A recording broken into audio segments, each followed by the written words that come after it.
नमस्कार, कैसे हैं आप सब। चलिए, आज का जो टॉपिक है वो है सजीव जगत। सजीव जगत में हम लोग पढ़ रहे हैं नामकरण, है ना, जिसमें मैंने बहुपद नामकरण को आपको बता रखी है। आ गया था आपका द्विनामकरण पद्धति, जिसको हम लोग बोलते हैं द्विनाम नामकरण।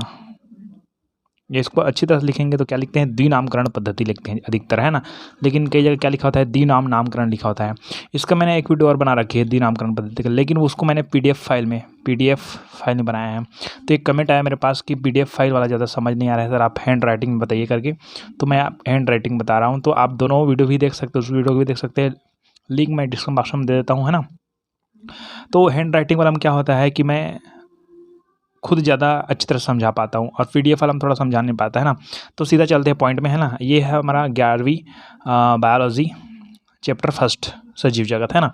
और ये 9th के लिए भी यूज़फुल है, साथ ही साथ ये बीएससी फर्स्ट ईयर के लिए यूज़फुल है ना। बीएससी फर्स्ट ईयर और एमएससी के लिए तो है ही, है ना। और कॉम्पिटिटिव एग्जाम में भी कभी कभी यहाँ पर पूछ सकते हैं, है ना। चलिए, तो सीधा पॉइंट में चलते हैं। द्विनामकरण पद्धति क्या है, द्विनाम नामकरण है क्या। ठीक, पहले बात तो ये समझते हैं, आप बचपन से सुनते आ रहे हो मनुष्य है। मनुष्य का वैज्ञानिक नाम क्या है बताओ। मनुष्य का वैज्ञानिक नाम होमो सेपियंस। मनुष्य का वैज्ञानिक नाम क्या है, होमो सेपियंस। ठीक है, जितने भी जीव है, पौधे हैं, सबका वैज्ञानिक नाम होता है। जैसे कि हमारे पास एक आध पौधे का नाम बताता हूँ, जैसे कि आलू। आलू का क्या है, सोलेनम ट्यूबरोसम। ये नाम भी अजीब भी लगेगा आपको, सोलेनम ट्यूबरोसम, है ना। तो ये क्या है, सब वैज्ञानिक नाम है ना। तो इसी को हम लोग दो पद में, है ना, एक पद ये दूसरा पद, सोलेनम एक पद, ट्यूबरोसम दो पद, मतलब दो पदों में है ये। इसको द्विनामकरण पद्धति कहते हैं, है ना। तो कैसे कहते हैं, क्यों कहते हैं, ये सब आपको अच्छी तरह से क्लियर हो जाएगा, एकदम परफेक्ट, है ना। तो देखिए, द्विनामकरण पद्धति को की खोज कैरोलस लिनियस ने की थी। ठीक है, तो द्विनामकरण पद्धति की खोज कैरोलस लिनियस नामक वैज्ञानिक ने की थी। ऐसा लिखना पूरा कंप्लीटली, ठीक है। ये तो आपका लिखने की जनरल नॉलेज।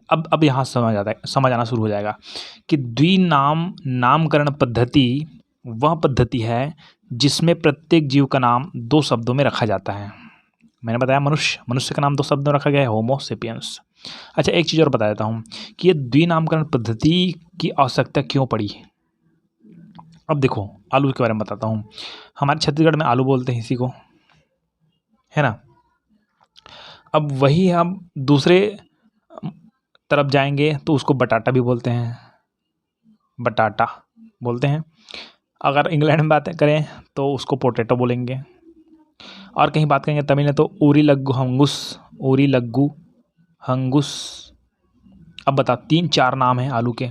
तो इन सब नाम में कन्फ्यूज़न को दूर करने के लिए आया आपका द्विनामकरण पद्धति, जिसमें उसका नाम बोला गया क्या, सोलेनम ट्यूबरोसम। अब मैं सोलेनम ट्यूबरोसम अगर मैं छत्तीसगढ़ में बोलता हूँ तो भी एकदम करेक्ट आदमी समझ जाएगा कि वो आलू का ही नाम है। अगर इसको इंग्लैंड में बोलता हूँ तो भी समझ जाएगा, फ्रांस में, अफ्रीका, जहाँ भी बोलता हूँ मैं, सोलेनम ट्यूबरोसम बोल दिया मतलब वो आलू का ही वैज्ञानिक नाम है। तो हमारे लिए एकदम फ़ायदाजनक हुआ द्विनामकरण पद्धति। बाहर जाएंगे तो सोलेनम ट्यूबरोसम बोल दीजिएगा, ठीक है, समझ आया। तो इसलिए इसकी आवश्यकता पड़ी। तो इसमें क्या हुआ कि द्विनामकरण पद्धति की खोज कैरोलस लिनियस ने की थी, ये तो क्लियर हो गया। द्विनाम नामकरण पद्धति वह पद्धति है जिसमें प्रत्येक जीव का नाम दो शब्दों में रखा जाता है। मनुष्य का दो शब्दों में रखा, आलू का दो शब्दों, जितने भी है, मटर, प्याज, एलियम सेपा, एलियम सटाइवम, ये सब जानते हो ना आप। मटर का पाइसम सटाइवम, मटर का क्या होता है, पाइसम सटाइवम,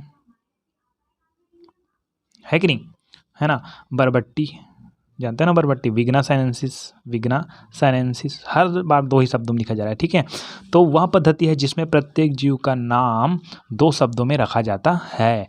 पहला शब्द वंश तथा दूसरा शब्द उसकी जाति को बतलाता है। तो यहाँ पर जो पाइसम सटाइवम लिखा हूँ ना, तो जो पाइसम है वो उसके वंश को बता रहा है, किसके, मटर के वंश को बता रहा है, और सटाइवम उसकी किसको बता रहा है, जाति को बता रहा है।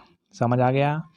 मनुष्य को देखो, होमो सेपियंस, तो होमो किसको बता रहा है, वंश को बता रहा है कि होमो हमारा वंश है, और सेपियंस हमारी क्या है, जाति है। आप सबकी जाति अलग अलग होगा, उसकी बात मत करना है, ठीक है, ओके। हाँ, तो ये समझ आ गया आपको। अब देखिए उदाहरण में देख ले, उदाहरण में मैंने गोरैया का लिखा है, गोरैया का पैसर डोमेस्टिकस, मतलब पैसर क्या है इसका वंश है और डोमेस्टिका इसका क्या है जाति है। यही आपका द्विनामकरण पद्धति है। द्विनामकरण पद्धति के कुछ क्या है, ये प्रणाली के क्या है नियम। तो इस नियम को एकदम सिंपल तरीके से देखिए, बहुत ही सिस्टमेटिक तरीके से आपको समझ आएगा, इसकी गारंटी हम देते हैं ना। देखिए अब उस वाले PDF वाले में क्या होता था कि मैं सामने से क्या बोलते हैं PDF दिखाकर बोलता था, है ना। यहाँ पर आपको खुद ये पेंसिल से आपको नोट करवा रहा हूँ, है ना। देखिए प्रत्येक जीव के नाम में पहला शब्द वंश तथा दूसरा शब्द जाति का होता था। जो शुरू में बता रखी है भैया, पहला शब्द वंश दूसरा शब्द जाति का होता है, ये आपको पहले से याद हो गया, खत्म, ठीक है। दूसरा देखिए मैं जो बोल रहा हूँ पहले से फटाक से याद होगा, क्या याद हो गया होगा कि द्विनामकरण पद्धति एक ऐसा पद्धति है जिसमें प्रत्येक जीव का नाम 2 शब्दों में रखा जाता था। एक शब्द वंश, दूसरा शब्द जाति को प्रदर्शित करता था। खत्म हो गया द्विनामकरण पद्धति, है कि नहीं। चलिए अब नियम में तो पहला क्लियर हो गया। दूसरा देखिए जीव के वंश के नाम का पहला अक्षर अंग्रेजी के बड़े अक्षर से, चलिए अब मैं बात करता हूँ शेर की।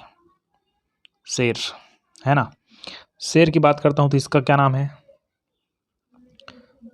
Panthera leo. तो यहाँ पर क्या बोला जा रहा है दूसरा नंबर पॉइंट में कि जीव के वंश के नाम का पहला अक्षर अंग्रेजी के बड़े अक्षर से, तो यहाँ पर मैं P लिखा हूँ ना, वो क्या हो गया अंग्रेजी के बड़े अक्षर से, तथा अन्य अक्षर छोटे अक्षर से लिखे जाते थे। अन्य क्या है, सब छोटे अक्षर में, ठीक है ना। वह जाति का नाम, ये वंश हो गया, आगे आते हैं ये जाति, लियो क्या है जाति है ना। वह जाति के नाम छोटे अक्षरों में ही होते थे। क्लियर है, मतलब जो वंश है उसका नाम है, वो वंश के नाम का पहला अक्षर बड़े अक्षर में तथा अन्य अक्षर छोटे अक्षर में, तथा जाति का नाम पूरा पूरा छोटे अक्षर में ही लिखा जाता था या लिखे ही होते थे, ठीक है। ओके, आगे एक पॉइंट देखते हैं। वंश या जाति के नाम को तिरछे अक्षरों में ही लिखे जाते हैं। जैसे कि अब देखो मैं लिखता हूँ क्या, बाघ का लिख देता हूँ। बाघ का होता है आपका पेंथेरा लियो है ना ये शेर का, तो उसका पेंथेरा टाइग्रिस है, ठीक है। तो इसको ऐसे लिखते हैं PANT, पेंथेरा लियो, ऐसे। अब इसी को बोलते हैं इटालिक। क्या बोलते हैं, इटालिक, तिरछे अक्षरों में, है ना। तो ये आपको समझ जाना है कि वंश जाति के नाम को तिरछे अक्षरों में ही लिखे जाते हैं, इटालिक बोलते हैं उसको, कंप्यूटर में देखना। तो वंश जाति के नाम को तिरछे अक्षरों में लिखे जाते हैं। यदि नाम सीधे अक्षरों में लिखे जाते हैं तो उनके नीचे रेखा खींच दी जाती है। देखिए ऐसे उनके नीचे क्या खींच दी जाती है, रेखा की। अगर सीधा लिखें तो, और तिरछा लिखें तो यहाँ पर खींचने की जरूरत नहीं, पहले मैंने बताने के लिए खींच दिया है ना। तो ऐसे लिखेंगे पैंथेरा लियो, ऐसा, अरे फिर खींच दिया सॉरी। तो क्या समझ आया आपको कि जब अगर सीधा लिखते हैं, इसको सीधा लिखते हो, उसके नीचे में लकीर खींचना है, और नहीं लिखते हो तो सीधा टेढ़ा लिखना है, ठीक है। हाँ, तो चौथा, किसी जाति के नाम को पहली बार प्रकाशित करने वाले, चौथा का नाम देखिए, किसी जाति को पहली बार प्रकाशित करने वाले लेखक का नाम जाति के बाद लिखी जाती है। अब एक चीज देखिए, जैसे कि होमोसेपियंस है।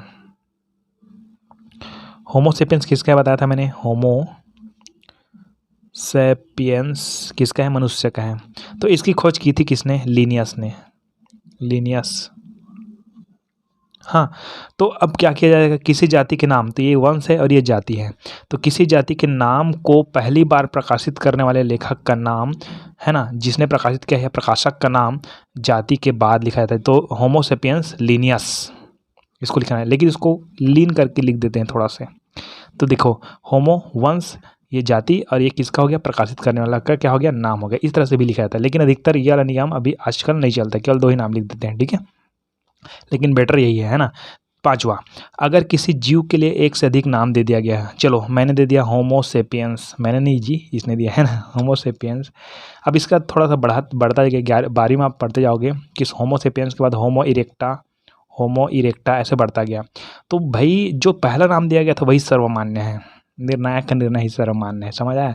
तो अगर किसी जीव के लिए एक से अधिक नाम, यहाँ पर होमोसेपियंस, होमो अलग अलग दिए गए, बहुत सारे नाम दिए गए, ठीक है। तो क्या होगा कि जो पहला नाम दिया गया है वही क्या होगा, हो तो प्रथम प्रकाशित वंशीय अथवा जाति नाम को ही प्रमाणित माना जाएगा, तथा आगे को लिखा नहीं हूँ मैं, तथा बाकी नाम उसके क्या होंगे, पर्यायवाची नाम होंगे। कंप्लीट। तो ये हो गया आपका द्विनामकरण पद्धति। एक आता और नियम बताता हूँ छठवां, अगर लिखना है तो, कि प्रत्येक जाति का नाम 3 अक्षरों से कम, कितने अक्षरों से, 3 अक्षरों से कम नहीं होना चाहिए और 12 अक्षरों से अधिक नहीं होना चाहिए। लेकिन ये 5 नियम में कंप्लीट है यार, और क्या करोगे।